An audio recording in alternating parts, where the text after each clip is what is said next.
Assalamualaikum warahmatullahi wabarakatuh. Alhamdulillahilladzi khalaqal mauta wal hayah liyabluwan nas ayyuhum ahsanu amala. Ashhadu an la ilaha illallah wa ashhadu anna Muhammadar Rasulullah. Allahumma salli wa sallim ala abdika wa rasulika wa habibika Muhammad bin Abdullah wa ala alihi wa ashabihi wa mawalah, amma ba'du. Ummatal Islam, ibadallah rahimakumullah. Bagi siapa yang menyadari betapa singkatnya waktu kehidupan yang diberikan oleh Allah Subhanahu wa taala bagi umat Islam di dalam perjalanan hidup ini, dalam waktu yang singkat itu kita harus mengumpulkan bekal untuk bisa mendapatkan keridhaan Allah Subhanahu wa taala di akhirat kelak. Tentu waktu yang tidak lama itu mengkhawatirkan kita semua. Apakah cukup bagi kita untuk mempersiapkan amal saleh, padahal yang kita harapkan kelak kita mendapatkan surga yang dijanjikan oleh Allah Subhanahu wa taala.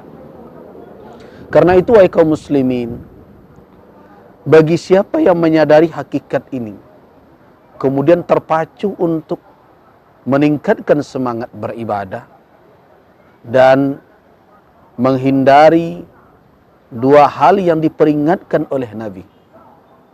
Karena dua hal itu sering menipu kita, melalaikan kita. Beliau berkata, ni'matani maghbunun fihima kathir minan nas. Dua nikmat sering manusia tertipu, terpedaya oleh dua nikmat itu, yaitu nikmatus sihhah wa nikmatul faragh, nikmat kesehatan dan nikmat waktu senggang. Nah, kalau memang kita menyadari singkatnya kesempatan, tentu diajak atau tidak diajak, didorong atau tidak didorong, kita tentu memiliki keinginan yang kuat di dalam hati untuk mencari kesempatan-kesempatan beramal, di mana dengan amal yang kita lakukan di waktu itu, kita mendapatkan imbalan berlipat ganda di sisi Allah Subhanahu wa taala.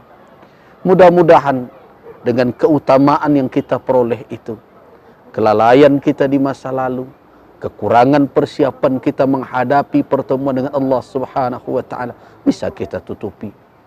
Wahai kaum muslimin, orang-orang yang menyadari hakikat ini, ketika datang bulan Ramadan, memiliki harapan yang besar. Kenapa? Karena tidak sedikit janji-janji Allah, baik melalui Al-Quranul Karim, begitu juga melalui sunnah Nabi sallallahu alaihi wasallam, yang menjanjikan imbalan yang berlipat ganda terhadap amal-amal saleh yang dilakukan di bulan Ramadan. Tentu siapa saja harap untuk mendapatkan kesempatan itu.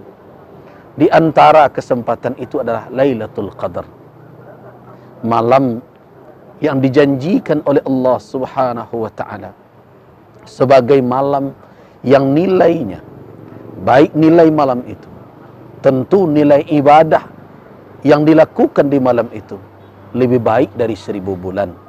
Itulah yang kita baca selama ini dalam suratul Qadar. Inna anzalnahu fi lailatul qadr. Lailatul qadri khairum min alfi syahr. Inna anzalnahu fi lailatul qadr. Wa ma adraka ma lailatul qadr. Lailatul qadri khairum min alfi syahr. Nah, tidak mengherankan akhirnya banyak petunjuk-petunjuk yang dicari oleh umat Islam dalam mencoba untuk mentahari atau menelisik kapan saatnya malam itu. Tentu dalam konsep bukan akan mencukupkan amalan di semalam itu saja, tetapi dalam rangka untuk mendapatkan keutamaan yang nilainya sulit untuk ditemukan di bulan-bulan lain. Wahai kaum muslimin, itulah yang kita maksud dengan bagaimana kita punya harapan. Dan itu tegak di atas keimanan kita akan kebenaran berita yang disampaikan oleh Allah Subhanahu wa taala melalui nabinya Muhammad sallallahu alaihi wasallam. Mudah-mudahan dengan pemahaman seperti itu dan keyakinan yang demikian, kita bisa mendapatkan apa yang dikatakan oleh Nabi, man qama lailatul qadri, siapa yang mendirikan malam Lailatul Qadar imanan wahtisaban, dengan iman dan penuh pengharapan, maka kita akan mendapatkan ampunan dosa. Nah sekarang setelah kita telisik dalil demi dalil tentang kapan Lailatul Qadar itu, ternyata kita berujung kepada apa? Kepada tidak dipastikannya malam keberapa. Yang ada di dalam petunjuk Rasul adalah isyarat-isyarat yang kuat bahwa malam itu terjadi pada 10 yang akhir. Kalau kita baca hadis-hadis baik yang diriwayatkan dari Ummul Mukminin Aisyah radhiyallahu anha, begitu juga dari Abu Sa'id Al-Khudri, Ubadah ibnu Samit, dan para sahabat lainnya, kita menemukan bahwa malam Lailatul Qadar tidak bisa dipastikan. Yang ada di situ adalah petunjuk untuk mencarinya, menelisiknya, mengintainya. Kita tidak bisa memastikan dia malam keberapa. Kalau kita baca hadis Abu Sa'id Al-Khudri, Rasulullah sallallahu alaihi wasallam sebagaimana diriwayatkan oleh Al-Imam Al-Bukhari, Al-Imam Muslim rahimahumallah, pernah suatu kali keluar dari rumah beliau untuk menyampaikan tentang kapan Lailatul Qadar. Tetapi tiba-tiba fatalaha rajulan, 2 orang bertengkar, berselisih di hadapan beliau. Kata Rasulullah sallallahu alaihi wasallam, "Akhruju ilaikum li ukhbirakum." Saya keluar kepada kalian untuk memberitahukan tentang apa? Lailatul Qadri. Tapi apa yang terjadi? Fatalaha rajulan, 2 orang berselisih di hadapan saya, di dekat Rasul sallallahu alaihi wasallam. Fa unsituha au nusituha. Akhirnya aku dilupakan kapan tanggalnya, malam keberapa kejadian itu. Tapi Nabi menutup, mudah-mudahan ini khairul lakum, lebih baik untuk kalian. Kenapa lebih baik? Kalau seandainya malam itu ditunjukkan oleh Nabi kepastiannya, saya khawatir sekian banyak kaum muslimin yang membaca itu hanya akan mencukupkan amal di malam itu saja. Seandainya itu ditentukan kapan tanggalnya.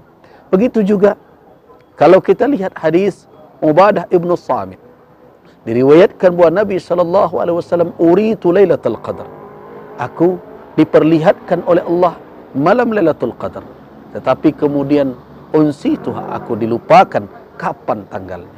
Kemudian lagi ada hadis lain di mana Rasulullah SAW memberitahukan bahwa di malam itu bahwa beliau sujud di atas air dan lumpur. Kemudian para sahabat melanjutkan i'tikaf. Setelah 10 awal beriktikaf, 20 awal beriktikaf, kemudian melanjutkan 10 yang akhir. Ada yang meriwayatkan itu malam yang ke-27 hujan turun, dan paginya baru sahabat tersadar bahwa malam tadi adalah hujan turun, dan Rasulullah selesai salat subuh menghadap kepada para sahabat, di jidat atau di dahi beliau terdapat lumpur dan air. Ini menandakan bahwa malam tadi Lailatul Qadar. Intinya wahai kaum muslimin, kalau kita telusuri hadis demi hadis yang sahih tentang kapan Lailatul Qadar itu, tidak ada kepastian. Yang kita tahu bahwa Lailatul Qadar memiliki dua sisi. Yang pertama sisi fadlun minallah, karunia dari Allah Subhanahu wa taala, dan dari sisi lain adalah ikhtiar. Nah sekarang kalau kita berhadapan dengan satu qadiyah, satu kasus yang seperti itu, apa sikap yang mesti kita ambil? Kalau kita sadari itu adalah fadlun minallah, karunia dari Allah, maka bersungguh-sungguhlah meminta. Karena Allah Subhanahu wa taala memberikan keutamaan kepada siapa saja yang dikehendakinya.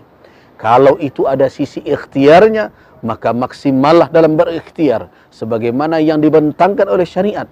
Tentu ikhtiarnya bukan hanya bertanggang malam. Ikhtiarnya bukan hanya mengintai dengan cara-cara tabi'i, kadang berbagai cerita masa lalu yang berkembang air membeku dan berbagai macam. Bukan begitu cara mencarinya, tetapi cara yang ditunjukkan oleh Rasulullah sallallahu alaihi wasallam adalah meningkatkan ibadah di 10 yang akhir. Apakah dengan beriktikaf, berzikir, tilawatul Quran, memperhalus rasa kita, sensitivitas kita, sehingga ada rasa kepedulian kepada sesama. Begitu juga semakin mendekatkan hubungan kita dengan Allah Subhanahu wa taala, menghilangkan segala hambatan yang membuat Allah ridha dengan kita. Kemaksiatan kita, dosa-dosa kita di masa lalu, iringilah dengan taubat. Mudah-mudahan Allah ridha dengan kita. Usaha kita itu akan dilihat oleh Allah Subhanahu wa taala sebagai usaha maksimal di dalam kita menjangkau dan meraih Lailatul Qadar. Wahai kaum muslimin, kalau kita lihat dari namanya, malam itu adalah malam qadar. Qadar artinya bisa bermakna miqyas, ukuran. Qadar artinya bisa bermakna manzilah atau hormah, kehormatan. Bila seperti itu kita memahaminya, maka yakinlah bahwa yang berhak mendapatkannya adalah orang-orang yang memiliki qadar, nilai yang tinggi di sisi Allah Subhanahu wa taala kedudukannya, dan orang-orang yang mendapatkan kehormatan di sisi Allah Subhanahu wa taala yang akan memperolehnya. Mari kita sama-sama berusaha, mari kita sama-sama meminta, dan yakinlah Allah Subhanahu wa taala tidak akan menyia-nyiakan amal siapapun yang beramal dari hamba-hambanya yang saleh. Mudah-mudahan ini bisa menjadi pengantar renungan kita untuk kita lanjutkan dalam kajian-kajian yang lebih luas. Waffaqanallahu wa iyyakum lima yuhibbuhu wa yarda. Wabillahi taufiq wal hidayah. Wassalamu alaikum warahmatullahi wabarakatuh.